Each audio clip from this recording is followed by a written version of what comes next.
David Hockney es un artista nacido el 9 de julio de 1937 en Bradford, Inglaterra.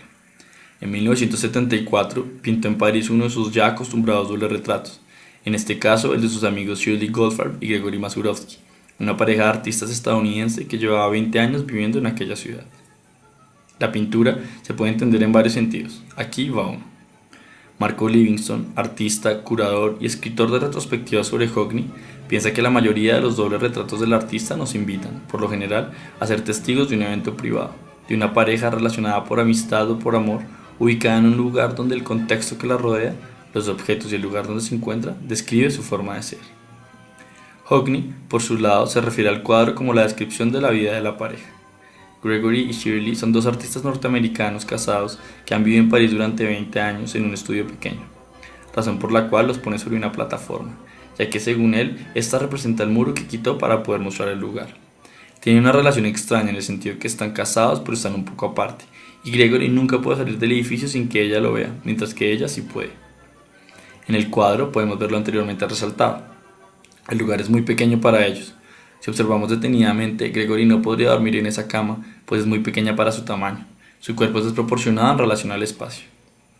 Podemos también ver que es en efecto un artista. Está a punto de escribir o dibujar algo en el papel que todavía está virgen sobre la mesa. Los libros en las estanterías hacen muestra de una persona que reflexiona. También está en el cuadro retratada la relación ya descrita. Están aparte. Cada uno tiene su espacio separado por un gran muro. Además, son espacios opuestos en el sentido que uno es oscuro y el otro es claro. Pero igualmente están juntos. El corredor que une los dos espacios es la muestra de su unión. Gregory no puede salir del cuarto sin que ella lo vea, mientras que ella sí puede, tal como lo describe Hockney. Esto se ve porque las escaleras que dan hacia el exterior están en el espacio de Shirley. Es entonces un fiel retrato de la pareja descrita. Se puede acabar acá el análisis. ¿Qué puedo decir con esto de la cabina roja, del muro café? ¿Es convincente la interpretación sobre la luz opuesta entre los dos espacios ocupados? ¿Qué pasa con las nubes? Empecemos otra vez el análisis, olvidándonos de la condición de retrato de este cuadro. Empecemos por esta cabina. Si miramos la perspectiva del cuadro, observamos que, junto a los cuerpos de los retratados y al muro separado, es el único elemento que se escapa de la perspectiva del cuadro. Ya volveremos con este elemento. Fijémonos ahora en la lámpara. Parece colgando de la baranda de la cortina en el primer plano, y sin embargo está iluminando la cabeza de Gregory en un segundo plano. Al principio, pensamos que era un juego con la perspectiva, y es posible que lo sea. ¿Pero qué busca Hockney con esto? Era este un primer indicio de la relación de este cuadro con las anunciaciones del siglo XV, pero lo importante fue ver que la lámpara está volando, no hay nada que la esté sosteniendo. Además, tiene forma de triángulo. La siguiente pista fue dada por Livingston. Este muestra cómo en los retratos dobles de Hockney siempre hay una trinidad entre los dos personajes retratados y el observador del cuadro. Esto lo muestra, por ejemplo, en el retrato de Christopher Isherwood y Don Bachardy, pintado en 1968, en el cual Don mira a Christopher y este mira al observador directamente. Volviendo a nuestro cuadro, observamos que el punto de fuga está por fuera del marco. Nuestra vista está fijada por fuera del cuadro. Hay algo que no vemos. Pero además, Shirley está mirando fijamente hacia arriba.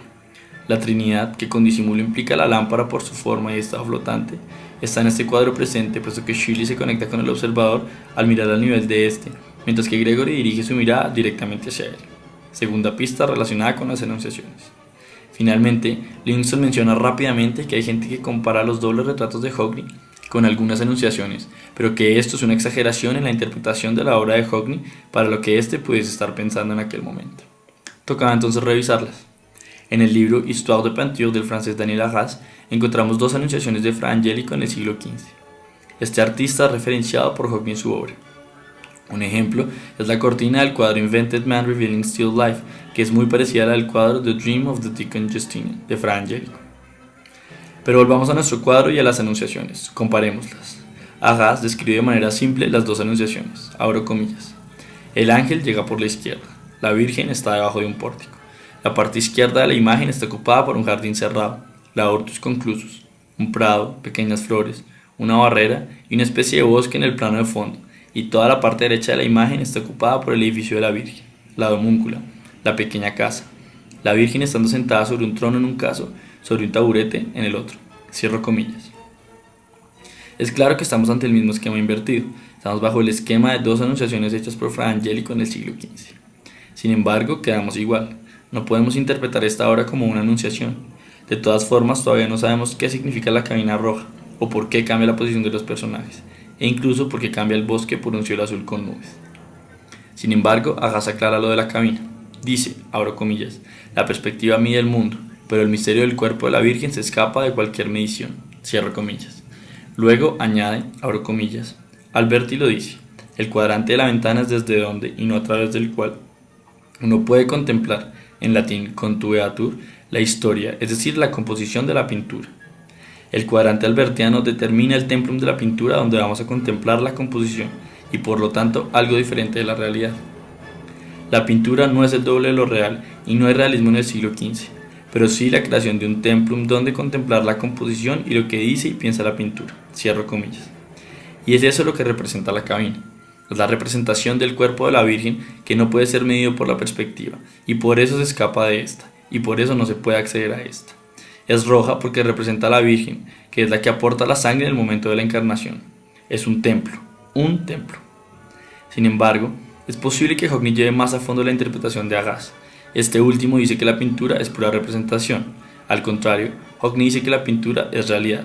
Veamos, enfoquémonos en el encuadre.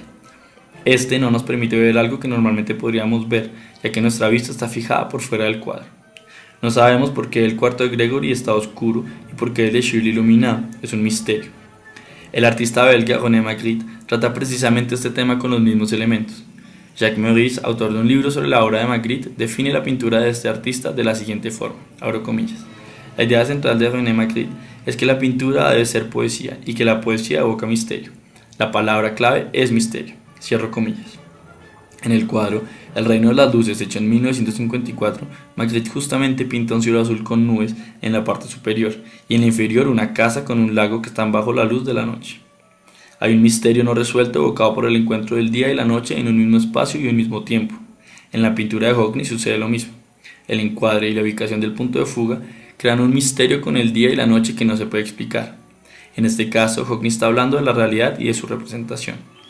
Meurice dice de la obra de Magritte, abro comillas, en este contexto podría parafrasearse el escritor victoriano inglés Ivy Compton Burnett, cuando afirmaba que las cosas solo se vuelven reales cuando uno las ha pronunciado.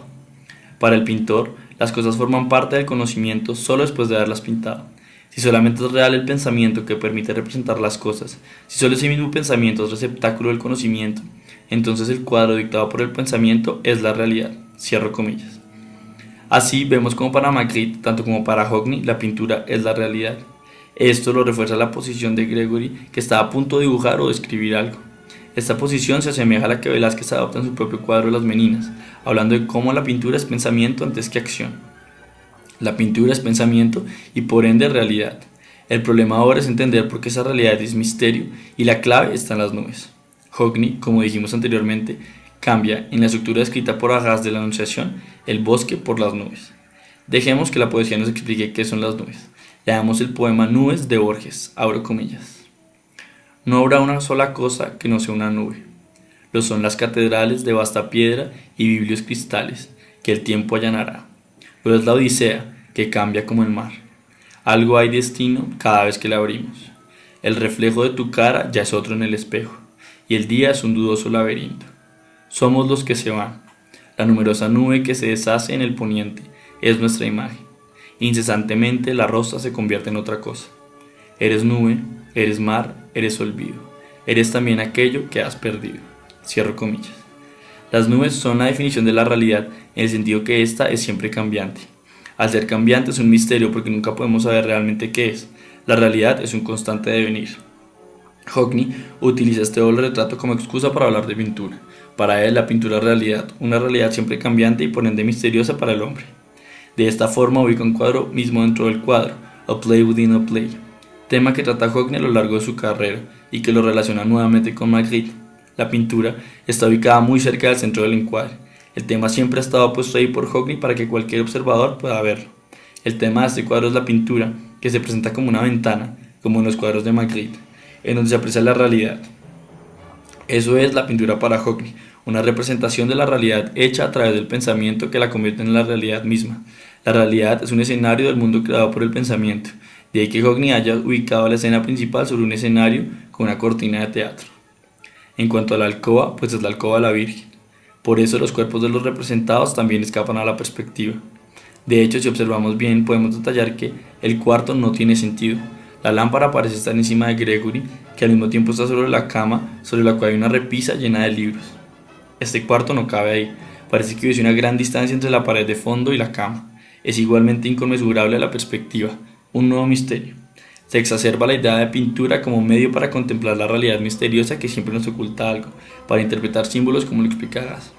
La alcoba es entonces el lugar de la contemplación, de la interpretación de las señales, de la reflexión, es decir, de la representación de la realidad. Y es sobre la cama donde podemos interpretar esas señales, darles vida, contemplarlas, encarnarlas tal como lo hace la Virgen.